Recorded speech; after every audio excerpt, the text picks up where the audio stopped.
இப்போ இந்த விவகாரங்கள் ஒரு பேசு பொருளாக மாறி இருக்கிற நேரம் மீண்டும் இந்த அறகலையை பற்றி பேச்சு பொருட்கள் பேச்சு விடயங்கள் அரசியல் மேடையில் வந்து கொண்டுதான் இருக்கு. எனவே அரசாங்கம் ஜனாதிபதி ஆணைக்குழு ஒன்று அமைக்கணும், இது தொடர்பில் விசாரணைகளை நடத்தணும், யாருடைய சொத்துக்கள் சேதமாக்கப்பட்டது என்றதை சரியாக முறையிடணும்.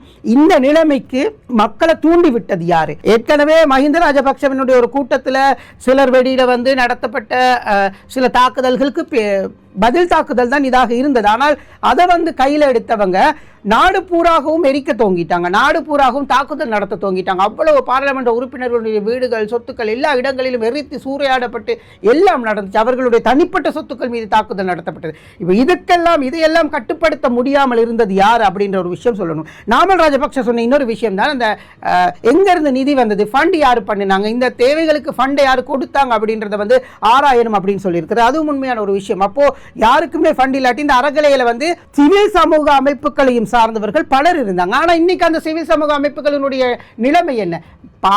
பல்கலைக்கழக மாணவர்களால் ஆரம்பிக்கப்பட்ட ஒரு போராட்டம் அப்படியே லோட்ட சுற்றுவட்டத்துடன் வந்து ஜனாதிபதி செயலகத்தின் முன் அமர்ந்தது பொழுதுதான் அந்த அறகலை ஆரம்பிக்கப்பட்டது. அதனுடைய அந்த போராட்டத்தில் நானும் ஒரு ஊடகவியலாளராக போயிட்டு செய்தியை சேகரிக்காக போயிருந்தேன். அப்போ ஆரம்பிக்கப்பட்ட ஒரு விடயம் தான் அப்படியே தொடர்ச்சியாக பெரட்டுகாமி முன்னணி சோசலிச கட்சியினுடைய உறுப்பினர்கள் மூலம் அது கொஞ்சம் கொஞ்சமாக ஆரம்பிக்கப்பட்டு அதற்கு சில அரசியல் கட்சிகளுடைய அனுசரணைகள் ஆதரவுகள் கிடைத்ததாக சொல்லப்படுறாங்க. அப்போ அதுதான் நிறைய பெரிய போராட்டமாக மாறி பல நாட்களாக முன்னெடுக்கப்பட்டு கோட்டாபய ராஜபக்ஷ வீட்டுக்கு விரட்டி அடிக்கப்பட்டார். இது நாட்டில் இருந்த பொருளாதார சிக்கல் நிலைமை காரணமாக இந்த நிலைமை வந்திருந்தது. அப்போ இதற்கு பிறகு நடந்த சம்பவங்கள் தொடர்பில் தொடர்ச்சியாக விசாரணைகள் செய்யப்படணும் அப்படின்றது வந்து உண்மையான ஒரு விடயம், ஏற்றுக்கொள்ளக்கூடிய ஒரு விடயம். எனவே நீதிமன்றம் இப்பொழுது வழங்கி இருக்கக்கூடிய இந்த தீர்ப்பு மரண தண்டனையானது உண்மையிலுமே ஒருவனுடைய யாருக்கும் கொலை செய்யறதுக்கான அதிகாரம் இல்லை, உரிமைகள் இல்லை. எனவே அதற்கு நீதிமன்றம் அருமையான ஒரு தீர்ப்பை வழங்கி இருக்கிறது. எனவே